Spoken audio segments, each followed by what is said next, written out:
1/1/2026 થી રાજ્ય સરકારના કર્મચારીઓ પેન્શનરોને પગારમાં વધારો કરવા બાબત. નમસ્કાર મિત્રો, સ્વાગત છે તમારું અમારી યુટ્યુબ ચેનલ. મિત્રો, આખરે ગુજરાત રાજ્ય સરકાર દ્વારા પણ તમામ કર્મચારીઓના ભથ્થામાં વધારો જાહેર કરી દીધો છે. આ વધારો તેમને 1/1/2026 થી રાજ્ય સરકારના કર્મચારીઓ પેન્શનરોને મળવાપાત્ર રહેશે.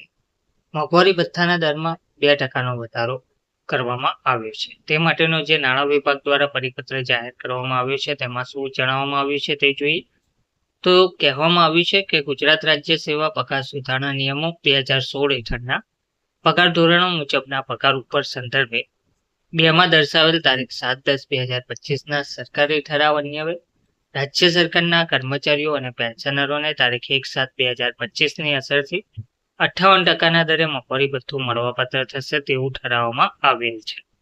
તો ઉપર સંદર્ભ 3માં દર્શાવેલ ભારત સરકારના તારીખ 22/4/2026ના ઓફિસ મેમોરેન્ડમથી કેન્દ્ર સરકારના કર્મચારીઓના કિસ્સામાં તારીખ 1/1/2026ની અસરથી હાલમાં ચૂકવવામાં આવતા મોંઘવારી ભથ્થાના 58%ના દરમાં વધારો કરી 60%ના દરે મોંઘવારી ભથ્થું ચૂકવવાનું ઠરાવવામાં આવેલ છે. તો રાજ્ય સરકારના કર્મચારીઓ અને પેન્શનરોના મોંઘવારી ભથ્થાના પ્રવર્તમાન 58%ના દરમાં તારીખ 1/1/2026થી 2%નો વધારો કરી 60% કરવા અંગેની બાબત સરકારશ્રીની વિચારણા હેઠળ હતી. ઉક્ત વિચારણાના અંતે રાજ્ય સરકારના કર્મચારીઓ અને પેન્શનરોના કિસ્સામાં નીચે દર્શાવ્યા મુજબના દરે મોંઘવારી ભથ્થું મંજૂર કરવાનું ઠરાવવામાં આવે છે. તો ચૂકવવાપાત્ર તારીખ 1/1/2026 થી ચૂકવવાપાત્ર માસિક મોંઘવારી ભથ્થાનો દર મૂળ પગારના 60%, એટલે કે 1/1/2026 જાન્યુઆરી મહિનાથી જ 60% મોંઘવારી ભથ્થું ગણવામાં આવશે. બાકી રહેતું અત્યાર સુધીનું જે એરિયસ છે તે તમને ચૂકવવામાં આવશે. તે આપણે જોઈએ તો તે ક્યારે જ આપવામાં આવશે તો રાજ્ય સરકાર અને પંચાયતના કર્મચારીઓ પેન્શનરોના પગાર પેન્શનમાં મોંઘવારી ભથ્થામાં વધારો મે 2026ના પગારની સાથે કરવાનો રહેશે, જેમાં જાન્યુઆરી 2026 થી એપ્રિલ 2026 સુધી મળવાપાત્ર મોંઘવારી ભથ્થાના પગાર તફાવતની રકમની ચૂકવણી ઠરાવ પસાર થયા બાદ એક હપ્તામાં મે માસના પગારની પેડ ઇન જૂન 2026 સાથે રોકડમાં કરવાની રહેશે તેવું જણાવવામાં આવ્યું છે.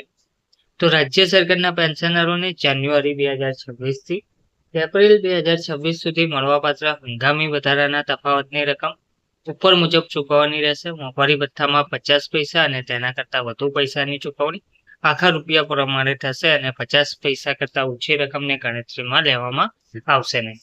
આ હુકમો જેમના પ્રોવિડન્ટ ફંડ ખાતા રાજ્ય સરકાર હસ્તક છે તેવા રાજ્ય સરકારના તમામ કર્મચારીઓ તથા પંચાયત કર્મચારીઓ, માધ્યમિક શાળાઓ અને ઉચ્ચતર માધ્યમિક શાળાઓના શૈક્ષણિક અને બિનશૈક્ષણિક કર્મચારીઓ, સહાયક અનુદાન મેળવતી બિનસરકારી શાળાઓ સંસ્થાઓ જેમના કર્મચારીઓને રાજ્ય સરકારની મંજૂરીથી 7મા પગાર પંચ પ્રમાણે પગાર સુધારણાનો લાભ આપવામાં આવેલ છે તેવા કર્મચારીઓને લાગુ પડશે. આ હુકમનો લાભ ઉચિત ફેરફાર સાથે પ્રાથમિક શિક્ષકો અને પંચાયતમાં પ્રતિનિયુક્તિ ઉપરના અથવા બદલી પામેલ કર્મચારીઓ તેમજ કામ પૂરતા મહેકમ પરના કર્મચારીઓ જેમને 7મા પગાર પંચ મુજબ પગાર સુધારણા મંજૂર કરવામાં આવેલ છે તેમને મળવાપાત્ર થશે. તેમજ પંચાયતો દ્વારા તેમના કર્મચારીઓને મંજૂર કરેલ મોંઘવારી ભથ્થાના કારણે અને બિનસરકારી માધ્યમિક શાળાઓને તેમના શિક્ષકોને તેમજ સહાયક અનુદાન મેળવતી સંસ્થાઓને તેમના કર્મચારીઓને આપવાના થતા મોંઘવારી ભથ્થાના કારણે થતું ખર્ચ આ હુકમોમાં નિયત કર્યા પ્રમાણે વિનિયમિત કરવામાં આવેલ છે. આ હુકમોને કારણે થતું ખર્ચ તે શરતે અનુદાનને પાત્ર ગણવામાં આવશે કે આ રીતે મંજૂર કરેલ મોંઘવારી ભથ્થાના તફાવતનો હિસ્સો રાજ્ય સરકારના સમક્ષ કર્મચારીઓને મળવાપાત્ર હિસ્સા કરતાં વધારે ના થવો જોઈએ તેનું નોંધ લેવા વિનંતી કરવામાં આવી રહી છે. તો રાજ્ય સરકારની પ્રવર્તમાન નીતિ અનુસાર મોંઘવારી ભથ્થામાં થતો આ વધારો જેમને 7મા પગાર પંચ મુજબ પગાર સુધારણા થયેલ છે તેમને મળવાપાત્ર થશે. આ હુકમો અખિલ ભારતીય સેવા AIS અધિકારીઓને પણ લાગુ પડશે. ગુજરાતના રાજ્યપાલશ્રીના હુકમથી અને તેમના નામે આ પરિપત્ર નાણાં વિભાગ દ્વારા જાહેર કરવામાં આવ્યું છે. તારીખ 1/1/2026 થી રાજ્ય સરકારના કર્મચારીઓ પેન્શનરોને મળવાપાત્ર મોંઘવારી ભથ્થાના દરમાં 2%નો વધારો કરવા બાબતે આ પરિપત્ર જાહેર કરવામાં આવ્યો છે. ધન્યવાદ.